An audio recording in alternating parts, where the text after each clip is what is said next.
reasons. Yeah. I am going to plump for a 1-point victory for the home side to fill them with optimism ahead of another £1 million game season. Yes.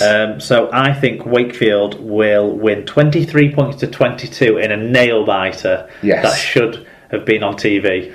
I don't think it will be a nail-biter that should have been on TV in terms of it being an entertaining spectacle, but I do think it will be a close affair. I see this being quite low-scoring, 12 points to 10 in favour of Trin, one of the one of the home games that they'll have circled on the calendar as a we can win this. This is, one of the ones we need to focus on getting a victory in. If they lost, if you lose this game at home, that's Well, they won the first 2 games last season, so I might plump for them this season to see if history repeats itself a little bit. I just give them the edge over Widnes on a cold Sunday with the Brian Smith factor as well. How long that lasts for, I don't know, but 12 points to 10 in favour of the Wildcats, which means that we've gone the same way with every fixture. Looks that way, yeah. Obviously, this is the problem with Superbrew that's going to have the effect that Superbrew is going to have on the podcast is that I'm not going to be as inclined to kind of be contrary for the sake of entertainment, because I'm now being kept honest by Superbrew. We'll get different point margins going along on all those games, so it will show in the final tallies. Absolutely. Oh no, I'm certainly it'll make it for interesting Superbrew reading. It might not be quite as controversial when we're predicting games each week though. And just like last season, you can follow all the latest scores over the weekend with our friends over at Super League Clubs. That's at SL Clubs on Twitter. Give them a follow and keep up to date with everything that's going on in the game. Yes, they're our very dear friends and we love them a lot. Championship game of the week, Mark, was the subject of much debate between you and I over the weekend. Yeah, definitely. So where did we come out in the end? We've landed on Championship newbies against the team that divided opinion in the Championship, more than any team in the Championship, I would say, in our pre-season prediction poll. Yes. We've gone for Oldham versus London. Just a quick mention, we threw the Levy-Batley game into the hat because of the Rowley departure, but to be honest, Lee still have enough on the pitch. I think I could pretty much coach Lee to beat Batley. Interesting enough. The other interesting game was Bradford against Fev, because it's going to be two higher end sides, you would suggest. And to see what comes out of Fev this season might be interesting. If it was, say, Bradford against Halifax, we probably would have gone with that, but Fev are just a little bit uninspiring compared, I would argue. Yes. What we've gone for then is Oldham versus London. Yeah. And it's an exciting one because it's Oldham's first game in a new division. They're at a new stadium as well. They've got one of the game's up-and-coming coaches in charge of them, so it'll be interesting to see how things go for Naylor over there at Oldham. And they're coming up against a London Broncos side that will want to improve on their, I would say by their own admission, poor performance in the league last season. They would have gone into last season's championship hoping to make the top 4 and thinking that they could do, being one of only 3 professional sides in division. So they'll be going up to Oldham. It's a long trek for London. They're certainly going to be the favourites, but I can sniff an upset in this one. If London don't get off to a good start and Oldham get in their faces early days, then the first week of the season can throw up some strange and crazy ones. I think there'll be points in it. I absolutely think there'll be points in it. I'm going to go for 26 points to 18 in favour of the Oldham Ruffiads. See, I think there'll be more points in it than that. Right. And I also think that the Joe Keys masterclass will show after half time, and we'll get the young kid who's destined for better things. Yeah, he's been playing in the pre-season games. Okay. Destined for better things. I think we'll see him have a good game. He's got a decent supporting cast around him, hasn't he? Particularly in the outside backs, there's a lot of experience there. Yeah. And I'm going to go with 36 points to 22 in favour of London, but Oldham won't disgrace themselves on the return to the bigger time. Yes, absolutely. Okay, so that's just about everything from Super League Pod for this first week back. All that remains is for us to wrap up the show.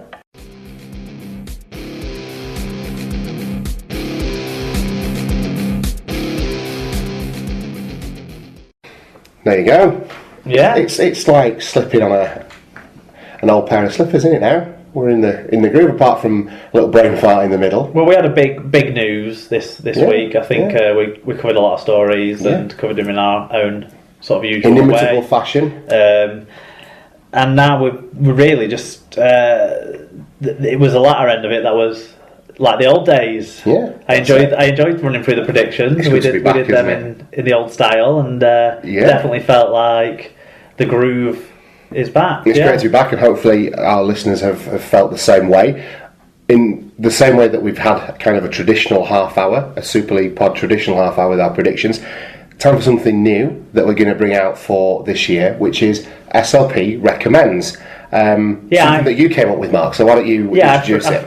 Well, it's something that I picked up on a lot of other podcasts that I listen to, that they throw things out there for listeners. It helps with the interaction and the sort of relationship building between the hosts and their listeners. Yes. And we would like to hear your views on the things we've recommended, and also your recommendations counter to the things we've recommended as we go through the year. It's going to be anything that we recommend. Last week was the first week we threw this out there, and I talked about The Ugly Game by the guy was called Martin Calladine, I think, if I remember rightly now. Yes. But it's a book about a football fan who becomes an NFL fan and sacks off football somewhat.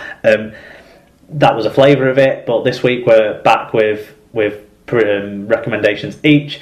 I've sort of got two, one positive and one negative. Okay. But I'm going to let you go with yours first, Thomas. I'd like to hear what you've got. Yes, I made friends this week on Twitter with a company called Famous 44 Clothing. They are of a similar ilk to people like Freak of Nature and stuff like that. I think they're associated with rugby league in some way, although I'm not entirely certain what that is, but they seem to follow a lot of rugby league accounts, so I'm assuming there'll be some sort of player involvement there potentially. But I had a look on their website. I was kind of sceptical about what I might find, and they've got a very nice selection of gentlemen's clothing on sale. Everything from sort of hats and beanies down to jackets and hoodies and t-shirts. They all look very well made. They all look very fashionable.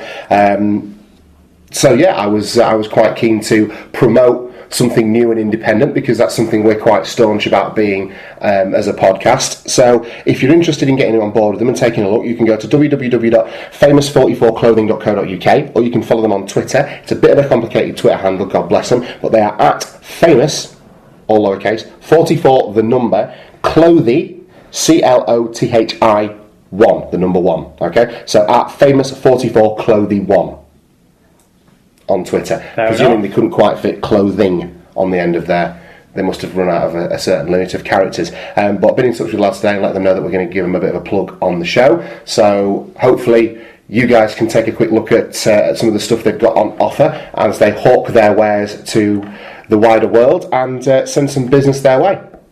Good stuff, Tom. Fantastic. Who have you got then, Mark? Well, my positive recommendation will come after my negative recommendation. It's negative. Oh, go on, I'll see how this pans out. So at the weekend, have you had a bad time when you're using your audio, using this forum to slag someone off now? To be honest, I was going to start the show with this if we normally talked about what we did in the week, but we didn't, so I thought I'd tell the story now. Okay. But basically, me and the wife, we went to stay in Leighton Buzzard to see our friend. It was one of our friend's kids' first birthdays, so yeah. Is that the person I'm thinking of? Sharon. Yes. Yeah. Cool. So we went and stayed with Sharon and Lorenzo, and their baby Valentino was one at the weekend. Lorenzo's Italian. Yes. So really? there you go. With a name like Lorenzo. But they met on a holiday romance in Greece or something, and now he lives over here and works with an entirely foreign workforce on the building company he works for, it seems. Cool. Which shows how great our skills are in this country if we need all them to come in. Well, how successful the EU has been in terms of opening up labour markets. My point is we're not skilling ourselves up rather than the EU. Oh yeah, absolutely. We're all whinging about foreigners coming in and taking our jobs because we've got worthless computer science degrees. Or don't want to clean toilets. Yes. But anyway, we'll go away from politics. Yeah. But there's not a lot of options of places to Are you sure we can't talk about Trident a little bit? There's not a lot of options of places I could find in Leighton Buzzard to stay. So we stayed in the Swan Hotel, which is the Wetherspoons, with rooms above. I think I can sense where this might be going. It was budget in the budgetist sense. I mean, I've stayed in all the budget kind of chains, and this one You're something of a connoisseur. Took the biscuit, really. It wasn't bad. It wasn't good. It was what you expected in terms of the room and what not. Yeah. The thing that was the most endearing about the place was the hassle checking in. So we went to the desk. Right. And the girl filled in all my details. I signed the thing. She said, "We've allocated your room 106. Here's your card. Go and try it." Went to try it. Didn't open, but the door was sort of open, so I went to push the door. There was a bloke in there getting changed behind the door. Thankfully for him and his modesty, I didn't quite see him because he was behind the door, but he was an old dude, in his 60s, I would guess. It turned out he left the door ajar for his missus to turn up because she was coming with some dresses that she got out of the car and what have you. She arrived whilst we were back at the desk explaining the situation, that there was a man in there. So she said, I can't understand it because your name's on the computer for that room. And I was like, well, that doesn't matter now because there's someone else in there. Right, I'll give you another room. She gives us room 107. Opposite. So we go to try 107. So you've got to go back past the geezer again. Like, no, he's in his room. He's sound. They phoned him up and apologised. We went to go into 107. The key didn't work in 107. It wouldn't open. I think it was because I didn't keep the card in the thing long enough on their dilapidated old door locks compared to the more modern ones you might get in a Premier Inn or something. But anyway, I went back to the desk to explain 107 didn't work. Whilst we were stood at the desk explaining 107 didn't work, a couple walks up the stairs behind us, walks past reception, puts the slot into 107, walks into the room happily. So if we'd have got in, you were in someone else's already designated within room. a minute, this couple would have come in behind us.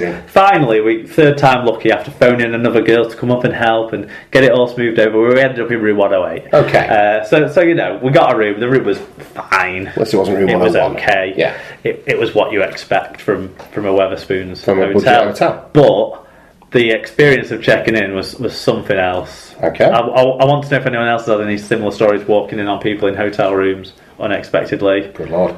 Could be opening ourselves up to some sort of Mitchell Pearce-esque story. But yeah, so my more nice SLP recommends, rather than trying to negotiate with counter staff at the Swan Hotel in Leighton Buzzard, is to check out our friends Rugby League Internet Radio. They started today with their breakfast show. Yes. Live breakfast show I think it was from 7 till 8:30. There was songs thrown in there, a few interviews focused on League One clubs, and then chatting around the big topics as they were breaking the Neil Duke story, the stuff about. So who is it that presents this then? It's Chris, who basically runs the whole station, doesn't he? And does a sterling job on his own doing all that, really. Absolutely. We just contribute our podcast to it, like a lot of people do. Yeah. We got a lot of mentions in the show, which was great. Really? Yeah, really nice of him. When he was listing the podcasts that are on the channel, we were always the first one mentioned, which is the top billing I think we deserve. Yeah. Well, we're all encompassing. There's some exceptionally good niche podcasts on there, though, isn't there? Yeah, that isn't why I'm recommending the breakfast show. It was really good to have something to listen to. People talk about rugby league engaging. I think it's doing Monday, Wednesday, Friday this week. Okay. So yeah, check those live shows out anyway at RL Internet Radio. You can get all the details from them on Twitter. Their website is rlinternetradio.com, I believe. Yes. And you can find RL Internet Radio on your TuneIn radio app on your phones or mobile devices. Give them a listen. Superb. Okay. You might find us on there occasionally too. Yes, you do. You'll hear us on there. I think we tend to get the Monday night slot. No, it's what do we get? Either on a Tuesday or a Wednesday at 8 or 9 o'clock, depending on if he's downloaded us yet, if he's had time. Bless him, he's a busy man.